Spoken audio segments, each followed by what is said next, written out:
Radhe Radhe. Hello everyone. तो जैसा कि आप सबको पता है कि मैं आपको बीएससी फिफ्थ सेम के जूलॉजी का सिलेबस पढ़ा रही हूँ, जिसमें हमने यूनिट फर्स्ट स्टार्ट किया है। यूनिट फर्स्ट में हम प्रोटोजोआ खत्म कर चुके हैं और पोरीफेरा पढ़ रहे हैं। पोरीफेरा के भी बहुत सारे पार्ट्स हो चुके हैं। उसी लेक्चर में आज हम पढ़ेंगे रिप्रोडक्शन इन पोरीफेरा के बारे में। उसके बाद इसके एनिमल, जो एक एनिमल है उसको पढ़ना है, वो है साइकॉन, वो हम पढ़ेंगे। लेकिन उससे पहले अगर चैनल पे आप नए हैं तो प्लीज़ चैनल को लाइक शेयर सब्सक्राइब कीजिए, ताकि नोटिफिकेशन आप तक सबसे पहले पहुंचे। और अगर आपको इन नोट्स की पीडीएफ चाहिए तो उसके लिए हमारा टेलीग्राम चैनल ज्वाइन कीजिए, जिसका लिंक डिस्क्रिप्शन में दिया हुआ है। तो जैसा कि आप सबको जानते हैं, रिप्रोडक्शन का मतलब क्या होता है? अपने जैसे ही प्रोजेनी को, अपने जैसे ही बेबी को क्या देना, बर्थ देना, जो कि आगे हमारे डिसेंट को बढ़ा सके। ठीक है, जो कि आगे लाइफ चलती रहे। आप सबको सिंपल वर्ड्स में पता है रिप्रोडक्शन का मतलब यही होता है। अब पोरीफेरा में रिप्रोडक्शन किस तरीके का होता है? तो जनरली पोरीफेरा में जो रिप्रोडक्शन है वो दो तरीके से होता है। पहला होता है सेक्सुअल तरीका, सेक्सुअल रिप्रोडक्शन, जिसमें स्पोर्स का फॉर्मेशन होता है। दूसरा होता है एसेक्सुअल रिप्रोडक्शन। ठीक, इसमें भी कई टाइप के होते हैं, जैसे बाई बर्डिंग, बाई फिजन और बाई जेम्यूल्स के फॉर्मेशन के थ्रू कई सारे प्रोसेस इसमें होते हैं। तो सबसे पहले इसमें हम पढ़ने वाले हैं सेक्सुअल रिप्रोडक्शन के बारे में। लेकिन उससे पहले हम जानेंगे इनमें रिप्रोडक्शन कैसे होता है, जैसे कि हर्माफ्रोडाइट होते हैं ये। अब हर्माफ्रोडाइट का मतलब क्या होता है, ये सारी चीज़ों के बारे में आगे जानेंगे। चलिए स्टार्ट करते हैं। लेकिन उससे पहले एक वर्ड आप जान लीजिए, इनमें अल्टरनेशन ऑफ जनरेशन पाया जाता है। अब अल्टरनेशन ऑफ जनरेशन क्या होता है? तो किसी भी एनिमल की लाइफ में जब दो फेज पाए जाएं, सेक्सुअल फेज भी और एसेक्सुअल फेज भी, अल्टरनेशन ऑफ जनरेशन को और नामों से भी जाना जाता है, जैसे कि मेटाजेनेसिस, जैसे कि हेट्रोजेनेसिस। बायोलॉजी में क्या होता है, जब सेक्सुअल फेज और एसेक्सुअल फेज लाइफ साइकिल एक दूसरे में चेंज हो, क्या हो, the alternation of a sexual phase and an asexual phase in the life cycle of an organism। जब सेक्सुअल फेज का अल्टरनेशन होके एसेक्सुअल फेज में चला जाए, तो उस जब इन दोनों का एक दूसरे में चेंज हो तो उसे क्या कहते हैं? अल्टरनेशन ऑफ जनरेशन, या हेट्रोजेनेसिस, या मेटाजेनेसिस कहते हैं। क्योंकि ये वर्ड आने वाला था इसलिए मैंने सोचा आपको दिखा दूं। यहाँ पे ये आप देख सकते हैं, जब गैमेटोफिटिक स्टेज स्पोरोफिटिक स्टेज में चेंज होता है तो इस तरीके, इसको क्या कहते हैं? इसको कहते हैं अल्टरनेशन ऑफ जनरेशन। इसको ऐसे भी समझ सकते हैं, जब n का 2n में चेंज या 2n का n में चेंज होता है। ये क्या होता है? गैमीट्स के नंबर होते हैं। जब हैप्लॉयड डिप्लॉयड में चेंज होता है, हैप्लॉयड डिप्लॉयड में चेंज होता है। हैप्लॉयड का मतलब n होता है, n से डिनोट करते हैं, और डिप्लॉयड को 2n से डिनोट करते हैं। तो जब हैप्लॉयड डिप्लॉयड में चेंज हो और डिप्लॉयड हैप्लॉयड में चेंज हो तो इसे अल्टरनेशन ऑफ जनरेशन, मेटाजेनेसिस या हेट्रोजेनेसिस कहते हैं। अब चलते हैं रिप्रोडक्शन की तरफ। ठीक है, रिप्रोडक्शन इन स्पॉन्जेस। सबसे पहले हम लोग पढ़ने वाले हैं सेक्सुअल रिप्रोडक्शन के बारे में। सेक्सुअल रिप्रोडक्शन में इनमें मोड कैसा होता है? सबसे पहले तो ये क्या होते हैं? बाइसेक्सुअल या हर्माफ्रोडाइट होते हैं, और कुछ यूनिसेक्सुअल होते हैं। बाइसेक्सुअल या हर्माफ्रोडाइट का मतलब क्या होता है? हर्माफ्रोडाइट ऐसे एनिमल्स को कहते हैं जिनमें मेल और फीमेल एक ही बॉडी में पाए जाएं, अलग अलग ना पाए जाएं। बाइसेक्सुअल यानी कि दोनों सेक्स एक ही बॉडी में पाए जाएं, मेल और फीमेल एक ही बॉडी में पाए जाएं, तो उन्हें हर्माफ्रोडाइट कहा जाता है। और यूनिसेक्सुअल का मतलब मेल अलग और फीमेल अलग। यूनि का मतलब वन, कहीं भी यूनि का मतलब अगर बायोलॉजी में है तो उसका मतलब क्या होता है? वन होता है। ठीक है, वन। तो यहाँ पे मेल अलग होगा, फीमेल अलग होगा। और इनमें फर्टिलाइजेशन कैसा होता है? क्रॉस फर्टिलाइजेशन होता है। क्रॉस फर्टिलाइजेशन का मतलब, मान लीजिए ये बॉडी है, ठीक है, इतना पार्ट ऊपर का मेल है, ठीक है, और नीचे का फीमेल है, तो यहीं पे क्या होगा? मेल और फीमेल यहीं एक दूसरे के साथ यहाँ पे क्या करेंगे? फर्टिलाइजेशन करेंगे। तो इस तरीके की फर्टिलाइजेशन को क्या कहते हैं? क्रॉस फर्टिलाइजेशन कहते हैं। अब इनमें जो गैमीट का मैच्योरेशन होता है, यानी कि गैमीट, सॉरी, जो स्पर्म और ओवा होते हैं उनका मैच्योरेशन जो होता है वो डिफरेंट डिफरेंट टाइम पे होता है, तो उनको एक टर्म से डिनोट किया जाता है। अगर सबसे पहले ओवा मैच्योर हुआ, मैच्योरेशन ऑफ ओवा, ओवा मैच्योर हुआ यानी कि ओवा का प्रोडक्शन हो गया और वो सबसे पहले बन गया और मैच्योर हो गया, तो उस टर्म को कहते हैं प्रोटोगाइनी। ठीक है, और अगर सबसे पहले स्पर्म मैच्योर हुआ तो उसे बोला जाता है प्रोटैंड्री। ठीक है, प्रोटैंड्री। प्रोटोगाइनी और प्रोटैंड्री का मतलब time of maturation on sperm and ओवा। अगर यहाँ पे डिफरेंट डिफरेंट होता है, यानी कि अगर इनकी बॉडी में पहले ओवा मैच्योर हो गया तो उसको क्या कहेंगे यहाँ पे प्रोटोगाइनी कंडीशन हो गया, और अगर पहले स्पर्म मैच्योर हो गया तो उसे क्या कहेंगे, प्रोटोगाइनी कंडीशन हो गया। स्पर्म और ओवा का जो डिराइव्ड होते हैं वो कहाँ से डिराइव्ड होते हैं, अरेकियोसाइट या कोइनोसाइट। अब इसके बारे में अगर आपने शुरुआत से लेक्चर देखा है तो आपको समझ में आएगा। वाटर वेस्कुलर सिस्टम में मैंने कोइनोसाइट्स के बारे में बताया था, इस तरीके से यहाँ पे इस तरीके से पाए जाते हैं, कोइनोसाइट फ्लैजिलेटेड होते हैं, यहाँ पे कोइनोसाइट पाए जाते हैं। यहीं पे गैमेटोजेनेसिस होता है और गैमीट का फॉर्मेशन होता है। फर्टिलाइजेशन की बात की जाए तो यहाँ पे फर्टिलाइजेशन कैसा होता है, इन सीटू होता है। इन सीटू का मतलब अंदर होता है।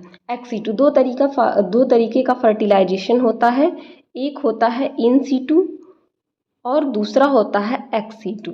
एक्स सीटू का मतलब जब फर्टिलाइजेशन स्पर्म और ओवा बाहर रिलीज कर दिए जाएं, जैसे वाटर में आप ले लीजिए, वाटर में स्पर्म और ओवा रिलीज कर दिए जाएं और वो बाहर फर्टिलाइजेशन करें, ठीक है। इन सीटू का मतलब बॉडी के अंदर, जैसे कि ह्यूमंस में होता है, डॉग्स में होता है, मैमल्स में बेसिकली क्या होता है, इन सीटू फर्टिलाइजेशन होता है। एक्स सीटू फर्टिलाइजेशन फिशेज वगैरह में होता है कि वो अपने स्पर्म रिलीज कर देते हैं मेल, और फीमेल अपनी ओवा को रिलीज कर देता है, और फर्टिलाइजेशन वाटर में होता है, और बहुत सारे एनिमल्स का ऐसे होते हैं, ठीक है। यहाँ पे लिखा भी हुआ है कि sperm release outside through outflowing water. जब वाटर, जैसा कि आप सबको पता है कि इसमें ऑस्कुलम और ऑस्टिया, कई सारे ऑस्टिया पाए जाते हैं और एक ऑस्कुलम यानी कि ओपनिंग पाई जाती है बाहर की तरफ वाटर निकलने के लिए। उसी के थ्रू क्या होता है, स्पर्म बाहर की तरफ रिलीज कर दिया जाता है, और ये अपना पाथ बनाकर make their way to ingressing, और स्पर्म तो बाहर निकल गया, ठीक है। Sperm are release outside through outflowing water, किस तरह बाहर निकाल दिया स्पर्म को। अब इसको कैसे उस फीमेल बॉडी में अंदर की तरफ, यानी कि बाइसेक्सुअल है, उसको फीमेल बॉडी में फिर कैसे जाना है, तो जो इनग्रेसिंग यानी कि अंदर जाने वाला पानी होता है, इनग्रेसिंग वाटर के थ्रू क्या होता है, ये अंदर चला जाता है। पहले इसको बाहर निकाल दिया जाता है आउट गोइंग वाटर के थ्रू, आउटफ्लोइंग वाटर के थ्रू। अब बाहर निकल गया, फिर बाहर आने के बाद जब वाटर को ये अंदर की तरफ खींचता है, पानी निकलता रहता है फवारे की तरह, पानी निकला फिर अंदर जाएगा ऑस्टिया के थ्रू, फिर ऑस्कुलम वाटर कैनाल सिस्टम मैंने आपको पढ़ाया है, उसको जाके देखिए तभी आपको समझ में आएगा। फिर ये क्या होता है, अंदर की तरफ चला जाता है। कोइनोसाइट इसमें नर्स सेल की तरह काम करते हैं, इसको नरिशमेंट वगैरह प्रोवाइड करते हैं। ट्रांसपोर्ट द स्पर्म टू ओवा विच लाई इन फ्लैजिलेटेड कोइनोडर्म, जो फ्लैजिलेटेड कोइनोडर्म के पास आ जाते हैं और वहीं पे इनका क्या होता है, फर्टिलाइजेशन होता है, ठीक है। अब डेवलपमेंट इनकी बात की जाए तो इनमें डेवलपमेंट कैसा होता है, इनडायरेक्ट टाइप का। मैंने कई वीडियोस में आपको बताया है डेवलपमेंट दो टाइप का होता है। एक होता है डायरेक्ट डेवलपमेंट, जहाँ पे किसी लार्वा का फॉर्मेशन नहीं होता है, ठीक है, लार्वा का फॉर्मेशन नहीं होता है। दूसरा होता है इनडायरेक्ट डेवलपमेंट, जहाँ पे बीच में लार्वा का फॉर्मेशन होगा, फिर उस लार्वा का मेटामॉर्फोसिस होगा, यानी कि वो लार्वा डिजनरेट होगा, उसके कैरेक्टर गायब होंगे, फिर वो एडल्ट में चेंज होगा। जैसे कि आप देख सकते हैं फ्रॉग्स में क्या होता है, पहले वो मछली की तरह हो जाते हैं, लार्वा उनके पानी में तैरते हैं। जो गांव में लोग रहते हैं उन्होंने तो जनरली देखा ही देखा होगा, पहले छोटे जब हम थे तो उसे मछली समझते थे, वो मछली होती नहीं है, ठीक है। उनमें लार्वा का डेवलपमेंट होगा, फिर वो डिजनरेट होगी, उनमें मेटामॉर्फोसिस एक टर्म होता है, मेटामॉर्फोसिस का प्रोसेस होगा, उसके बाद वो क्या होंगे, एडल्ट बनेंगे। वैसे ही इसमें भी होता है। इसमें दो तरीके के लार्वा बनते हैं, कौन कौन से लार्वा, एम्फीब्लास्टुला लार्वा और पैरेन्काइमुला लार्वा, ठीक है, एम्फीब्लास्टुला लार्वा और पैरेन्काइमुला लार्वा। अब हम इन दोनों लार्वा के बारे में, इनके कैरेक्टर के बारे में थोड़ा सा जानेंगे कि क्या होते हैं। जो पहला लार्वा है एम्फीब्लास्टुला लार्वा, ये कैसा होता है, हॉलो यानी कि खोखला टाइप का। अभी मैं इसका डायग्राम आपको नीचे भी दिखाऊंगी। हॉलो होता है, खोखला टाइप का होता है, ओवल होता है, अंडे के आकार का होता है। Characteristic of many calcareous sponge, जो कैलकेरियस स्पॉन्ज यानी कि जिनकी बॉडी की कवरिंग में कैल्शियम कार्बोनेट पाया जाता है, CaCl3, जैसे कि साइफा, एग्जाम्पल में मैंने लिखा है साइफा, ये उसका एग्जाम्पल है, उसमें पाया जाता है। इसका जो दो पार्ट होते हैं, इसमें ऊपर के पार्ट को एंटीरियर पार्ट कहा जाता है, ठीक है, और नीचे के पार्ट को पोस्टीरियर पार्ट कहा जाता है। तो इनके एंटीरियर पार्ट में क्या होता है, फ्लैजिला पाया जाता है। ये आप देख सकते हैं बाहर की तरफ निकला हुआ है, ठीक है, लेकिन पोस्टीरियर पार्ट में नहीं पाया जाता है। यही बात यहाँ पे लिखी हुई है कि इनके एंटीरियर हाफ में फ्लैजिला पाया जाता है, पोस्टीरियर हाफ में फ्लैजिला नहीं पाया जाता है। इस लार्वा को क्या कहते हैं, एम्फीब्लास्टुला लार्वा कहते हैं। अब दूसरे लार्वा की बात की जाए तो उसे पैरेन्काइमुला लार्वा कहते हैं। पैरेन्काइमुला लार्वा में कैरेक्टर देखिए, तो ये क्या होते हैं, ये सॉलिड होते हैं, ओवल होते हैं और फ्लैटेंड होते हैं। सॉलिड यानी कि बॉल की तरह, सॉलिड बॉल की तरह होते हैं, ठीक है। ओवल होते हैं, ओवल इनका भी कैरेक्टर। फ्लैटेंड का मतलब चपटे होते हैं, ठीक है। ये किसके कैरेक्टर होते हैं, क्लास के क्लास कैलकेरिया, क्लास हेक्सैक्टिनिलिडा, क्लास टेस्पोस्मोंजिया, इन तीनों क्लास के ये कैरेक्टर होते हैं। इन तीनों क्लास में जो एनिमल पाए जाते हैं उनमें जो लार्वा बनता है वो कौन सा बनता है, पैरेन्काइमुला लार्वा बनता है, ठीक है। जबकि साइफा की अगर बात की जाए तो साइफा में कौन सा लार्वा बनता है, एम्फीब्लास्टुला लार्वा बनता है, ठीक है। अब ये कंप्लीटली क्या होते हैं, फ्लैजिला से कवर होते हैं। आप देख सकते हैं ये टोटली कंप्लीटली क्या है, फ्लैजिला से कवर है, ठीक है। With help of external flagella motile larva escape from parental body. ये पेरेंटल बॉडी से क्या होते हैं, फ्लैजिला की हेल्प से, फ्लैजिला की वजह से मूवमेंट होता है। कई सारी चीज़ों में आपने फ्लैजिला का रोल पढ़ लिया। फ्लैजिला की वजह से क्या होता है, मूवमेंट होता है।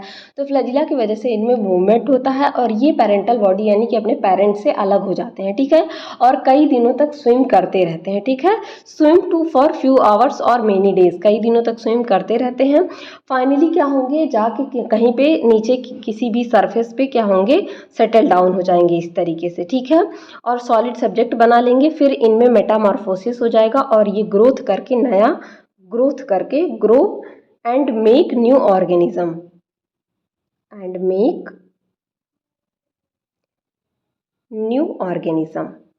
यानी कि नया ऑर्गेनिज्म बना लेंगे, ठीक है। जिस भी ऑर्गेनिज्म के लार्वा होंगे उसको बना लेंगे। इन तीनों क्लास में ये इसके कैरेक्टरिस्टिक होते हैं। जैसे इसमें कुछ की पॉइंट्स होते हैं, तो किस क्लासेस में ये पाए जाते हैं, किस एनिमल में पाए जाते हैं। पूरी तरह से ये क्या होते हैं, सॉलिड होते हैं, ओवल होते हैं, फ्लैटेंड होते हैं, पूरी तरह से सीलिया से कवर्ड होते हैं, जिसकी वजह से पेरेंट की बॉडी से अलग हो जाते हैं, ठीक है। ये सारे इसके कैरेक्टर थे। तो ये था सेक्सुअल रिप्रोडक्शन और इसका डायग्राम मैं आपको दिखा देती हूँ, ये देख सकते हैं आप, ठीक है। अगर वो डायग्राम आपको समझ में नहीं आता है तो आप इसमें ऐड ऑन भी कर सकते हैं। इसको फ्लैजिला लिख सकते हैं, ऊपर की तरफ आप इसको एंटीरियर एंड लिख सकते हैं, नीचे की तरफ आप इसको पोस्टीरियर एंड लिख सकते हैं। जैसा कि आप सबको पता है कि जूलॉजी में डायग्राम का होना बहुत ज़रूरी है, या बायोलॉजी सब्जेक्ट में ही डायग्राम की बहुत ज़्यादा अहमियत होती है, बहुत ज़्यादा इंपॉर्टेंस होती है, तो डायग्राम्स ज़रूरी हैं।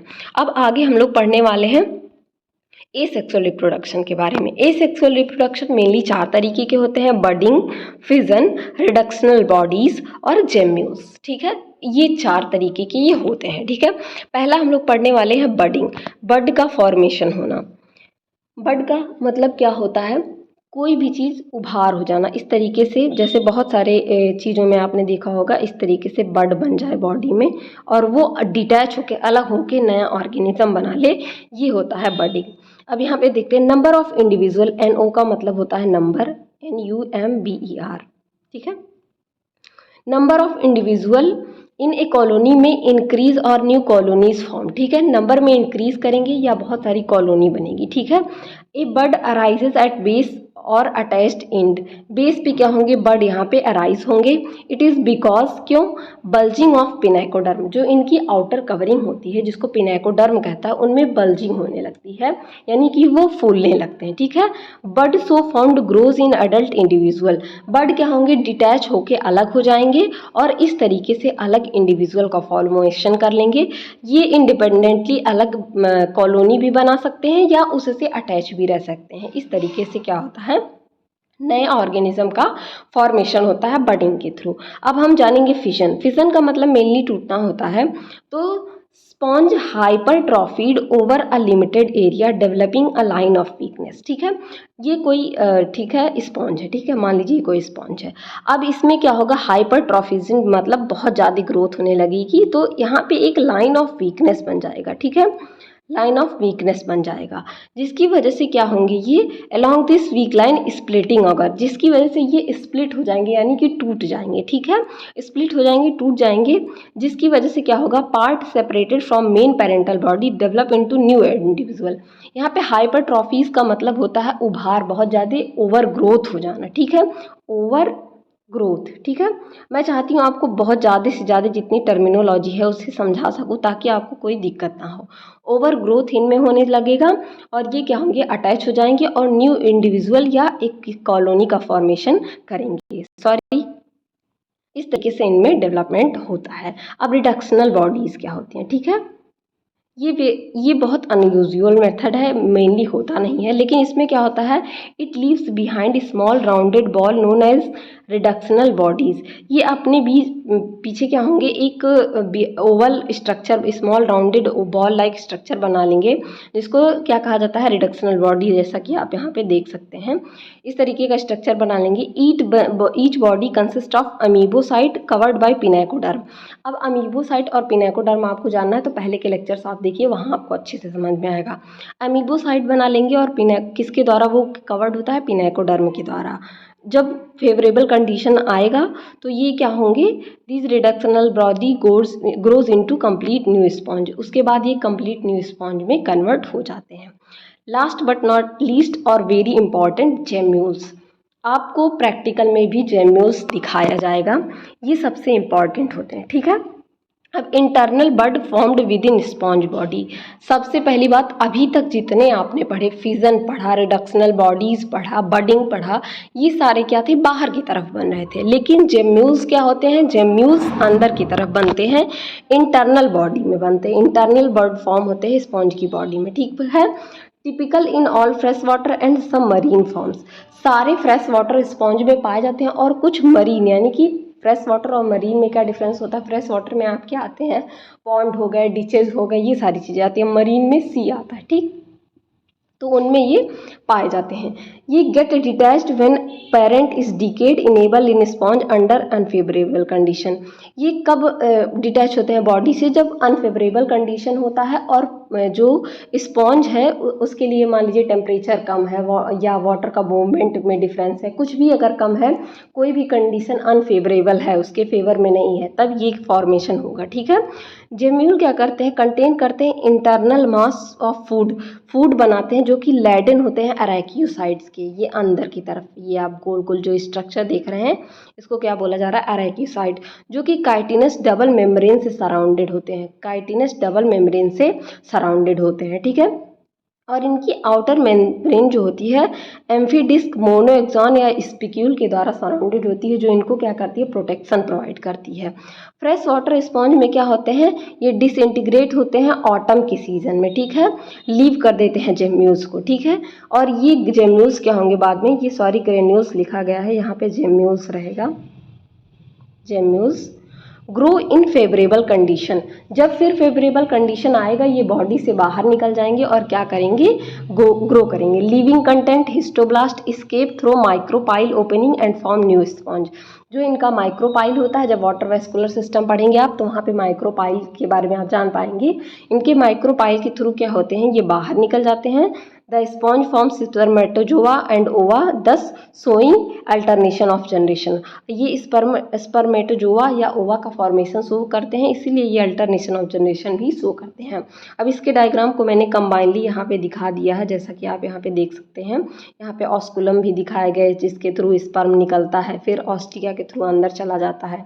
यहाँ पे आप देख सकते हैं पिनेकोडर्म की, और ये जेम्यूल्स का स्ट्रक्चर दिखाया गया है। ठीक है, यहाँ पे सारे स्ट्रक्चर दिखाए गए हैं। अगर आपको मेरे स्ट्रक्चर नहीं समझ में आते हैं तो आप यहाँ से भी देख सकते हैं।